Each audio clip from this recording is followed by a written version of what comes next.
Yes, here we go into this next lesson, which is something that I'm really excited for. We're going to go over together how to pick the correct convergence and divergence test, because that becomes something of a difficulty for a lot of students. They get to the test and they freeze. They're like, man, I knew how to do these tests. As soon as they get to the test, it's like, I don't know which one to choose. There's just too many. So I'm going to go over the logic and just kind of put a nice capstone on everything that we've done in this chapter. Let's ride together. So the diagnosis logic is what I call it. It's basically your process. If you don't know what test to use, this is what you go through. So number one, first step is if you immediately recognize the correct test to use, then you use it.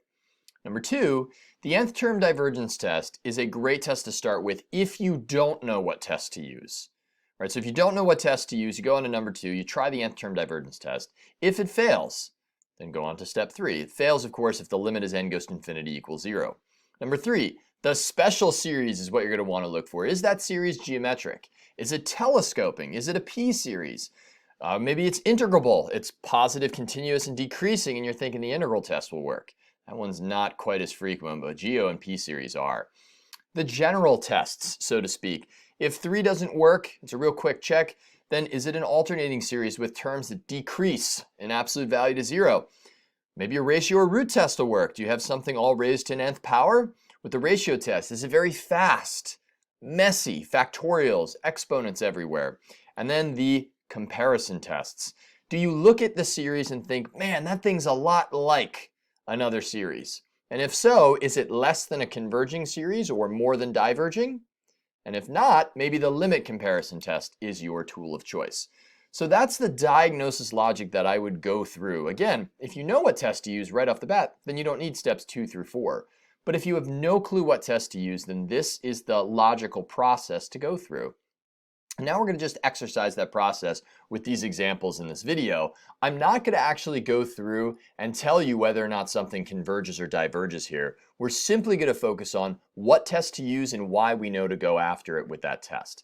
So with this first series right here, I look at it, and even though it's alternating, I've got a very fast function, 3 to the n, it's exponential, and I've got n factorial. So those two are both very quick functions. So I'm going to say that I've got exponential functions. I'm just going to abbreviate exponential and factorials. And so therefore, I'm going to use the ratio test. All right, so that to me is the dead giveaway. I'm going to use the ratio test on this one. I guess technically you could use the alternating series test, but that would be pretty gnarly on this one. I think the ratio test is the way to go. Now, on this one over here to the right, this is in the shape of a geometric series. You've got a repeated value that's being multiplied, and if you expand it out a little bit, you'll see that. You get -5 over 7, 25 over 49, and then minus, it's going to be 125 over 7 times 49 is 280, and 63, I think it's 343, and so on and so forth. Now, if you don't see it that way, feel free to instead write it as -5 7 squared plus -5 7 cubed, and you'll see that you're repeatedly multiplying by a value. That makes this a geometric series. So we've got a common ratio, and the form, so n form, of a sub 1 r to the n in sigma. So therefore, I'm going to use the geometric series. So therefore, it's a geo series. There we have it. Okay, on to this one down here. In terms of determining what to use here, I look at that and I'm like, this is a lot like the sum of 1 over root n equals 1 to infinity. However, this thing is less than that. This is a diverging p-series, right? That's equal to 1 over n to the 1/2. That's diverging because p equals 1/2, which is less than 1. Less than or equal to 1. And so this thing being less than diverging doesn't help us. We need to be more than diverging. So it's a lot like, but less than diverging. So that's what I'm just putting there, less than diverging. So therefore, what I'm going to use is the limit comparison. So I'll use limit comparison. If it was more than diverging, then we could use direct comparison. So limit comparison test. All right, nice. On to the next one here. This, we've got an alternating series, a relatively simple series. I'm going to expand it out to see if the terms decrease in absolute value to 0. So I've got negative 1 to the n all over 2n minus 1. If I plug in 1, I'll get negative 1 all over 1. And then if I plug in 2, I'll get 1 all over 3 minus 1 over 5 plus 1 over 7 minus, and so on and so forth. Those terms do decrease, and they go to 0. In absolute value, of course, they decrease and they go to 0. So therefore, this is going to be the alternating series convergence test. So alternating series convergence test. Again, the terms decrease in absolute value to 0 there. All right, on to this group here. Well, okay, so what do we do for this one? Well, as nasty as this looks, I have a suspicion that the limit as n goes to infinity of a sub n, right, the actual sequence that the series is composed of, does not equal 0. I suspect that, and that's actually the case, because this thing acts basically like n to the 3 halves, right? The plus 5 doesn't matter as we go to infinity, and n to the 3 halves over something of n to the 1 will go to infinity. So this is going to diverge by the nth term divergence test. So nth term divergence test. So again, that's me knowing which test to use. And if I didn't know which test to use, I'd go through and I'd go in the order and I'd try the divergence test and I'd try the specific tests. In fact, I'm going to go through that litany here. ln n over n, you might not know exactly what to use right to start. So I look at that and I think, well, let's try the nth term test. Unfortunately, that fails. Well, what about specifics?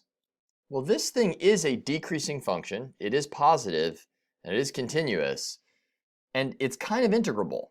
So the integral of ln x over x is pretty sweet, actually. That the derivative of ln x is 1 over x is huge. And so therefore, I'm looking at that thinking, you know what? I'm pretty certain that we are going to be using the integral test.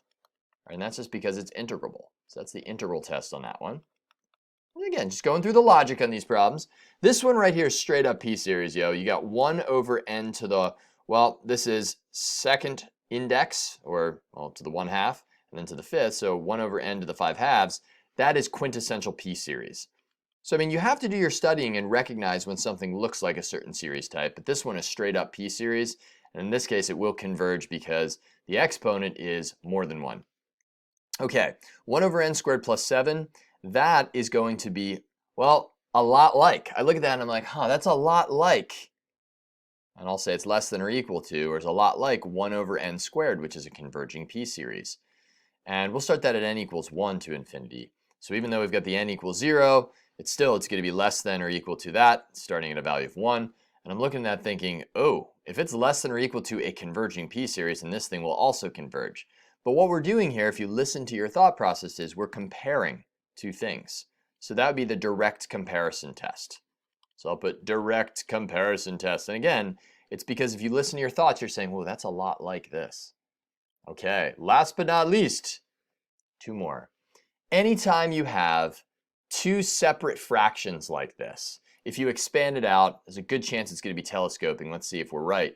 So the first term is going to be 1 minus 1/3.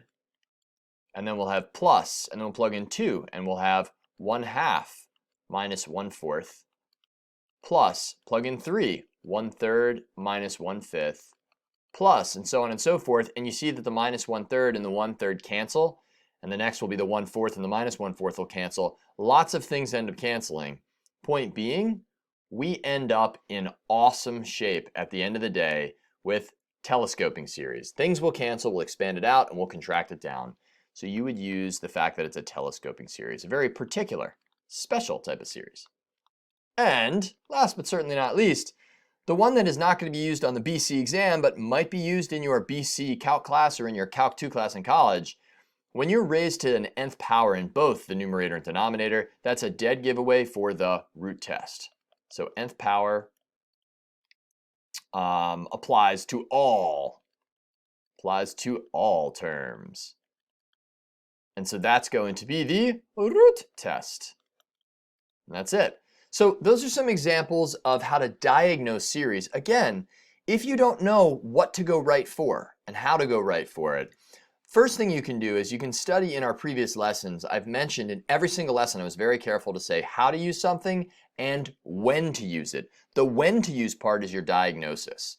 But as far as, all right, what do I do if I don't know when to use it or how to use it? Go through that process, that logical process that I started this video out with, and really study that and understand it. You still have to study your tests and know how to use them and know how to recognize when to use them, but at least that process will help you to freeze a little bit less when it comes to doing homework problems and on tests. All right, I've got some exercises coming up where we'll exercise this a little bit more. I'll also actually conduct the convergence and divergence test in those exercises. Can't wait to see you there. Until then, peace.